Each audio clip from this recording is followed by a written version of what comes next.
우리 몸에서 노화가 가장 먼저 시작되는 곳이 바로 이곳이고요. 또한 상당히 많은 질환의 원인이 이곳의 손상 때문이라고 알려져 있어요. 안녕하세요, 여러분. 20년 이상 비타민C를 복용하고 또한 여러 가지 영양제를 제 몸으로 직접 임상 실험을 하면서 알게 된 영양제의 효능을 많은 사람들과 공유하고 있는 샘물 스튜디오입니다. 반갑습니다.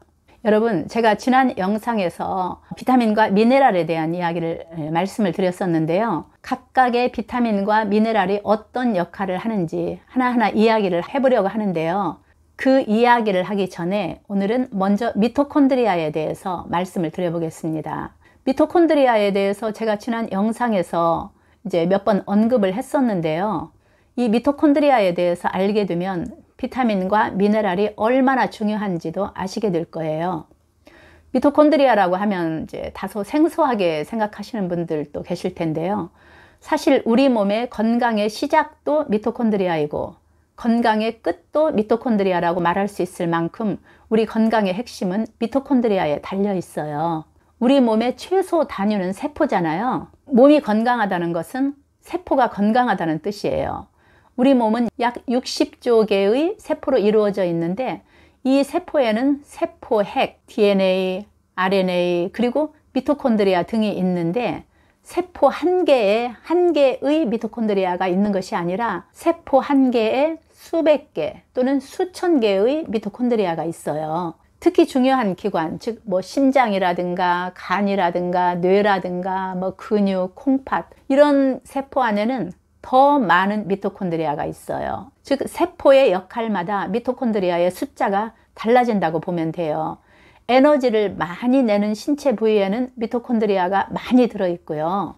에너지를 적게 내는 신체, 그러니까 예를 들어서 손톱의 세포, 발톱의 세포 이런 데에는 미토콘드리아가 적게 들어있어요. 그러니까 세포의 역할마다 미토콘드리아의 숫자가 달라진다고 보면 돼요. 에너지를 많이 내는 신체 부위에는 미토콘드리아가 많이 들어있는 거예요. 예를 들어서 신장세포는 세포의 절반이 미토콘드리아로 이루어져 있다고 해요. 왜냐하면 우리 심장은 24시간 1분 1초도 쉬지 않고 일을 하잖아요. 그만큼 중요한 기관의 세포에는 이 미토콘드리아의 양이 더 많은 거예요. 우리가 살기 위해서는 음식을 먹어야 하잖아요. 그런데 이 음식을 먹는 것이 전부가 아니라 이 음식을 에너지로 바꿔줘야 돼요.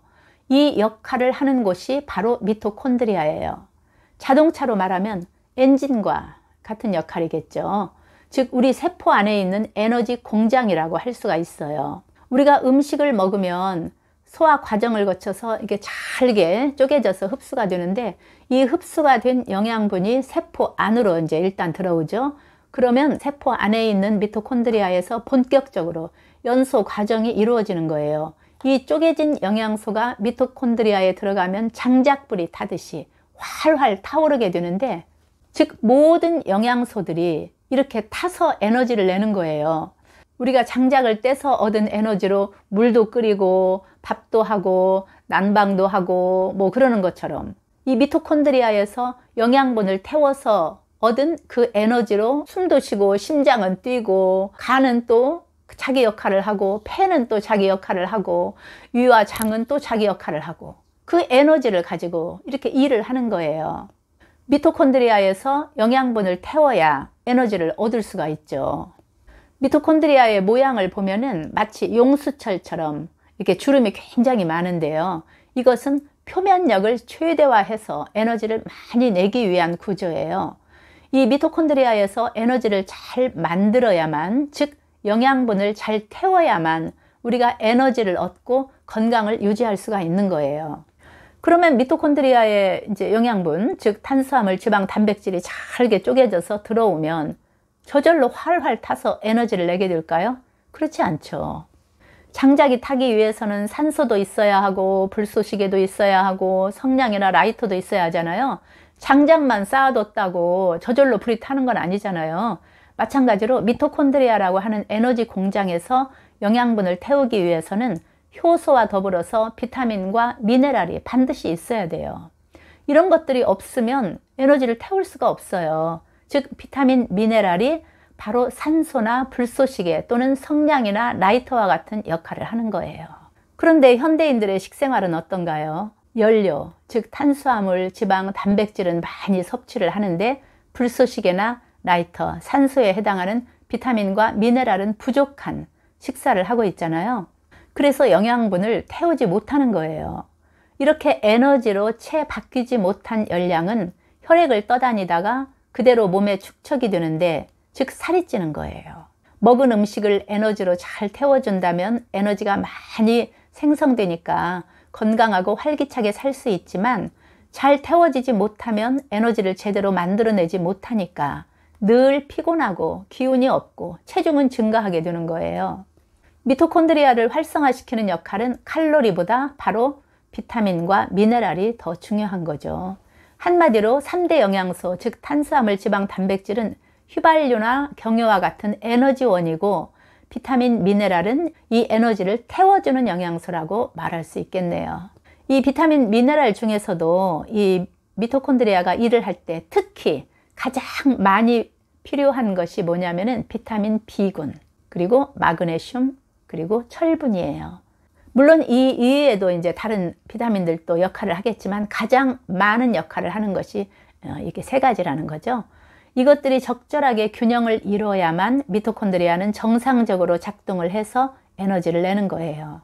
어떤 사람들은 뭐 요즘에 무슨 영양 부족이냐, 오히려 영양이 과잉되는 거 아니냐 이렇게 말을 하는데, 물론 이제 3대 영양소 탄수화물, 지방, 단백질은 과잉이죠. 그러나 패스트푸드로 한 끼 식사를 대신하고 배달 음식을 자주 먹는 요즘 현대인들에게 비타민과 미네랄은 정말 부족하다고 할 수가 있어요. 우리 몸에서 노화가 가장 먼저 시작되는 것이 바로 이 세포 속의 미토콘드리아라고 해요. 또한 상당히 많은 질환의 원인이 미토콘드리아의 손상 때문이라고 알려져 있어요. 이 미토콘드리아 손상의 가장 큰 원인 중에 하나는 바로 활성산소 때문이라고 하는데요. 활성산소의 공격을 많이 받으면 결국 미토콘드리아가 손상돼서 제 기능을 할 수가 없게 되는 거예요. 제가 지금까지 여러 번 그 비타민 C의 항산화 작용에 대해서 말씀을 드렸는데요. 미토콘드리아를 활성산소로부터 보호하기 위해서도 비타민 C 복용은 필수라고 할 수 있겠네요. 이렇게 손상된 미토콘드리아가 제 역할을 하지 못하면 에너지가 떨어져서 각 기관들이 뭐 심장이나 뇌, 간, 뭐 콩팥 이런 기관들이 제 기능을 못하게 되고 활력이 떨어지게 되고, 더 나아가서는 이런 기관들이 자기 역할을 못하니까 각종 질병이 발생하게 되는 거예요. 심장이 자기 역할을 못하니까 심장병이 생기는 거고, 뭐 뇌가 역할을 못하고, 뭐 간이 역할을 못하고, 콩팥이 역할을 못하고, 이럼으로써 그런 병들이 생기게 되는 거예요. 이 미토콘드리아를 활성화시키는 데에는 칼로리보다 비타민, 미네랄이 더 중요하다는 것을 꼭 아셨으면 좋겠어요. 여러분, 다음 영상에서는 이제 어떤 비타민이 어떤 역할을 하는지, 어떤 미네랄이 어떤 역할을 하는지 하나하나 자세하게 말씀드릴게요. 들어주셔서 감사드리고요. 구독과 좋아요 부탁드려요. 모두 건강하세요. 감사합니다.